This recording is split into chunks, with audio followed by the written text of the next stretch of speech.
Now, it's with a great deal of pleasure that I introduce you to a wonderful selection of a superb native shrub. This is the Virginia Sweetspire, or Itea virginica, and the varieties Henry's Garnet, a selection that was introduced by the Scott Arboretum in 1984.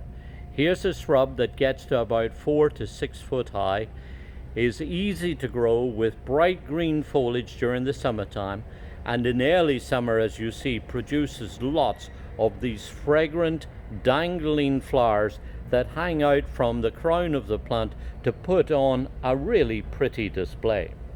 But the plant's not finished with that, because when autumn comes around and we start to get into cooler weather, these leaves will start to take on a purplish shade. And because they persist well into the winter time, it gives a very long period of interest, right from early summer right through to early winter time. What's also neat about it is that it's hardy to zone 5 and it's very easy to grow. In nature, it's found by the sides of streams and ponds, moist places, and you can grow it in your garden in those sorts of conditions too. But what's interesting is that it will grow very well in average soil conditions too, particularly if you modify the soil and work in some extra organic matter, mulch it of course, and water it. The sort of thing you would do with really any other sort of shrub. But what's also interesting about it is that it grows in both sunny and partially shaded sites and will tolerate heavier shade too. So you could grow it in a woodland garden. Lots of places where you'd be able to enjoy it in your garden, either as a single specimen or perhaps planted in boulder groups. It would be nice in foundation plantings, and of course naturalized in woodland gardens would be superb too. Lots of really good reasons why you should think about growing it in your garden.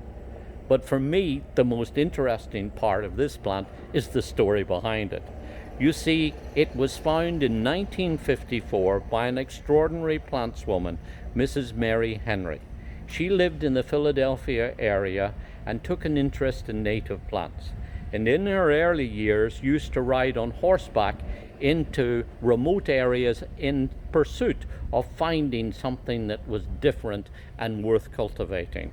But then later on, as her passion grew, she was equipped with a chauffeur-driven Lincoln Continental that had a raised roof in it. They called it an attic.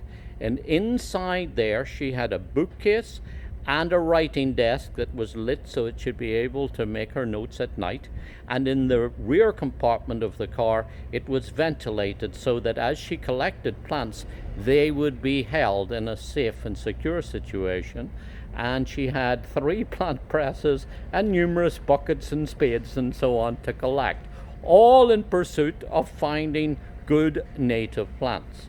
And in 1954, in Lafayette County in Georgia, she found this selection. And as a remark, as an appreciation of her, and in particular this very nice selection, the people at Scott Arboretum decided to introduce it. Now, it got a gold medal from the Pennsylvania Horticultural Society and now is widely grown in gardens all over the United States and perhaps even for the world too. So if you're looking for a really nice, very attractive, and I would say also a very interesting shrub to grow in your garden, see if you can find a place for it. It's Itea virginica, Henry's Garnet.